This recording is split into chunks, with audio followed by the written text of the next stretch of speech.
Hi ಎಲ್ರಿಗೂ, ಇವತ್ತು ಗೋಲಿ ಇಡ್ಲಿ ಮಾಡೋಣ ಅಂತಿದ್ದೀವಿ.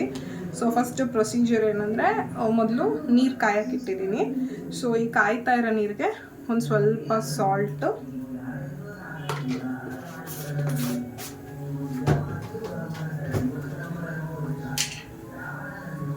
ಮತ್ತು ಒಂದು ಸ್ವಲ್ಪ ಆಯಿಲ್, ಬೇಕಾದ್ರೆ ತುಪ್ಪನೂ ಹಾಕೋಬೋದು, ಇಲ್ಲ ಬಟರ್ ಹಾಕೋಬೋದು. ಸೊ ಇದೀಗ ಕುದಿಯೋಕ್ಕೆ ಬಿಡೋಣ. ಸೊ ನೀರು ಕುದೀತಾ ಇದೆ, ನೀರು ಕುದೀಲಿ. ಈಗ ನೀರು ಚೆನ್ನಾಗಿ ಕುದೀತಾ ಇದೆ. ಈ ಕುದೀತಾ ಇರೋ ನೀರಿಗೆ ಅಕ್ಕಿ ಹಿಟ್ಟು ಹಾಕ್ಕೊಳ್ಳೋಣ. ಸೊ ಅಳತೆ ನೋಡಿ ಹಾಕ್ಕೊಳ್ಳೋಣ ಅಕ್ಕಿ ಹಿಟ್ಟು. ಸ್ಟಿರ್ ಮಾಡ್ತಾ ಹಾಕೋಬೇಕು. ಸೊ ಕುದೀತಾ ಇರೋ ನೀರಿಗೆ ಅಕ್ಕಿ ಹಿಟ್ಟು ಹಾಕೋತಾ ಇದ್ದೀವಿ. ಗಂಟು ಬರ್ದಂಗೆ ಹಾಕೋಬೇಕು.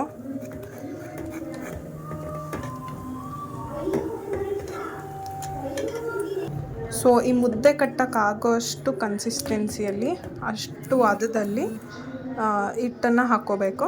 ಈಗ ಇದನ್ನು ಒಂದು 5 ನಿಮಿಷ ಚೆನ್ನಾಗಿ ಬೇಯಕ್ಕೆ ಬಿಡಬೇಕು. ಇವಾಗ ಇದು ಬೆಂದಿದೆ ಆಲ್ಮೋಸ್ಟ್, ಅಂದರೆ ಅರ್ಧ ಬೆಂದಿದೆ. ಈಗ ಇದನ್ನ ಇನ್ನೊಂದು ಬೌಲಿಗೆ ಟ್ರಾನ್ಸ್ಫರ್ ಮಾಡ್ಕೊಳ್ಳೋಣ. ಸೊ ಈಗ ಇದನ್ನು ಒಂದು ಬೌಲಿಗೆ ಟ್ರಾನ್ಸ್ಫರ್ ಮಾಡಿ, ಇದು ಸ್ವಲ್ಪ ಬಿಸಿ ಇರೋವಾಗಲೇ ಚಿಕ್ಕ ಚಿಕ್ಕದಾಗೆ ಉಂಡೆ ಕಟ್ಕೋಬೇಕು. ಇವಾಗ ಹಾಫ್ ಬೇಯಿಸಿರೋ ಅಕ್ಕಿ ಹಿಟ್ಟನ್ನ ಈ ಥರ ಚಿಕ್ಕ ಚಿಕ್ಕ ಉಂಡೆ ಮಾಡಿ ಇದನ್ನ ಸ್ಟೀಮರಿಗೆ ಇಡೋಣ. ಸೊ ಆಲ್ರೆಡಿ ಇಡ್ಲಿ ಕುಕ್ಕರಲ್ಲಿ ನೀರು ಕುದಿಯೋಕೆ ಇಟ್ಟಿದ್ದೀವಿ.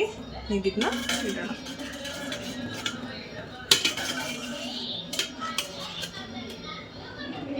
ಸೊ ಈ ಸ್ಟೀಮಲ್ಲಿ ಒಂದು 10 to 15 ಮಿನಿಟ್ಸ್ ಇದನ್ನು ಬೇಯಕ್ಕೆ ಬಿಡೋಣ.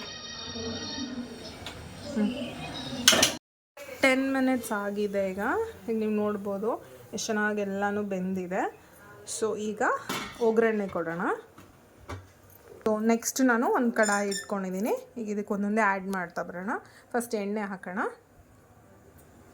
ಸೊ ನಿಮ್ಗೆ ಎಷ್ಟು ಬೇಕೋ ಅಷ್ಟು, ಒಂದು 2 to 3 ಸ್ಪೂನ್ಸ್ ಅಷ್ಟು ಆಯಿಲ್. ನಾವು ತುಂಬ ಕಡಿಮೆನೇ ಆಯಿಲ್ ಹಾಕ್ತೀವಿ. ನೆಕ್ಸ್ಟು ಎಣ್ಣೆ ಕಾಯಲಿ. ಸೊ ಎಣ್ಣೆ ಕಾದ್ಮೇಲೆ ಸಾಸಿವೆ, ಒಂದು ಸ್ವಲ್ಪ ಸಾಸಿವೆ, ಜೀರಿಗೆ, ಉದ್ದಿನಬೇಳೆ. ಸೊ ಇದನ್ನೆಲ್ಲ ಸ್ವಲ್ಪ ಲೋ ಫ್ಲೇಮಲ್ಲಿ ಇದು ಮಾಡ್ಕೊಳ್ಳೋಣ.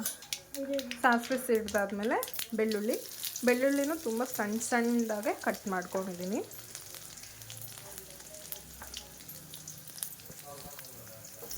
ಬೆಳ್ಳುಳ್ಳಿ ಸ್ವಲ್ಪ ಫ್ರೈ ಆದಮೇಲೆ ಸಣ್ಣದಾಗಿ ಹೆಚ್ಚಿಟ್ಕೊಂಡಿರೋ ಈರುಳ್ಳಿ, ಹಸಿಮೆಣಸಿನ್ಕಾಯಿ ಮತ್ತು ಕರಿಬೇವು.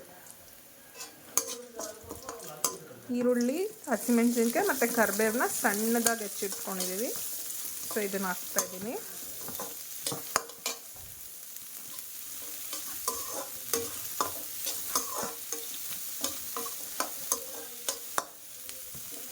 ಕೆಲವರು ಈರುಳ್ಳಿ ಹಾಕೋದಿಲ್ಲ, ಬಟ್ ಈರುಳ್ಳಿ ಒಂಥರ ಟೇಸ್ಟ್ ಕೊಡುತ್ತೆ ನಿಮಗೆ. ಸೊ ಹಾಕಿದ್ರೆ ಒಂದು ಡಿಫ್ರೆಂಟ್ ಟೇಸ್ಟ್ ಸಿಗುತ್ತೆ. ಒಂದು ಸ್ವಲ್ಪ ಅರಿಶಿನ ಪುಡಿ. ಸೊ ನೆಕ್ಸ್ಟು ರುಚಿಗೆ ತಕ್ಕಷ್ಟು ಉಪ್ಪು, ಎಷ್ಟು ಬೇಕು. ಆಲ್ರೆಡಿ ಚಿಕ್ಕ ಚಿಕ್ಕ ಬಾಲ್ಸ್ ಮಾಡ್ಕೋಬೇಕಾದ್ರೆ ಸ್ವಲ್ಪ ಉಪ್ಪು ಹಾಕಿದ್ದೀನಿ. ಈಗ ಎಷ್ಟು ಬೇಕೋ ಅಷ್ಟು ನೋಡ್ಕೊಂಡು ಹಾಕ್ಕೊಳ್ಳೋಣ. ಒಂದು ಸ್ವಲ್ಪ ಖಾರದ ಪುಡಿನೂ ಹಾಕೋತಾ ಇದ್ದೀನಿ.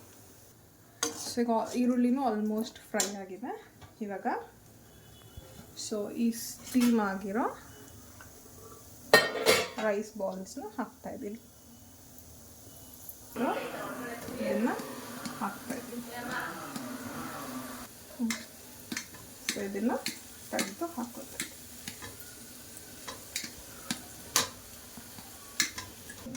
ಇದನ್ನ ಚೆನ್ನಾಗಿ ಒಗ್ಗರಣೆ ಜೊತೆ ಮಿಕ್ಸ್ ಮಾಡ್ಕೊಳ್ಳೋಣ.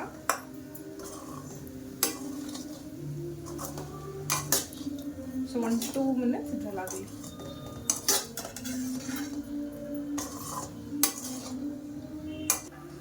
So finally lemon juice. So ನಾನೊಂದು ಹಾಫ್ ಲೆಮನ್ ಹಾಕ್ತಿದ್ದೀನಿ ಇಷ್ಟಕ್ಕೆ. ಸೊ ಇದು ಯಾರಿಗೆ ಸಾರ್ ಇಷ್ಟೇ ಹಾಕ್ಕೋಬೋದು, ಇಲ್ಲಾಂದರೆ ಸ್ಕಿಪ್ ಮಾಡ್ಕೊಳ್ಳಿ. ಸೊ ಈಗ ರೆಡಿ ಆಗಿದೆ. ಸರ್ವ್ ಮಾಡ್ಕೊಳ್ಳೋಣ. ಸೊ ಬಿಸಿ ಬಿಸಿಯಾಗಿ ಗೋಲಿ ಇಡ್ಲಿ ರೆಡಿ ಇದೆ. ಸೊ ಇದನ್ನ ನೀವು ಐದರ್ ಸಾಸ್ ಜೊತೆನಾದರೂ ಸರ್ವ್ ಮಾಡ್ಕೋಬೋದು, ಇಲ್ಲ ಇದು ಟ್ರೆಡಿಷ್ನಲಾಗಿ ಹಾಗೆ ಇರಲಿ ಅಂದರೆ ಶೇಂಗಾ ಚಟ್ನಿ ಅಥವಾ ಕಾಯಿ ಚಟ್ನಿ ಜೊತೆಗಾದರೂ ಸರ್ವ್ ಮಾಡ್ಕೋಬೋದು. ಸೊ ಈಸಿಯಾಗಿ ಮಾರ್ನಿಂಗ್ ಬ್ರೇಕ್ಫಾಸ್ಟ್ ಇಲ್ಲ ಈವ್ನಿಂಗ್ ಸ್ನ್ಯಾಕ್ಗೆ ತುಂಬ ಚೆನ್ನಾಗಿರುತ್ತೆ. Thank you.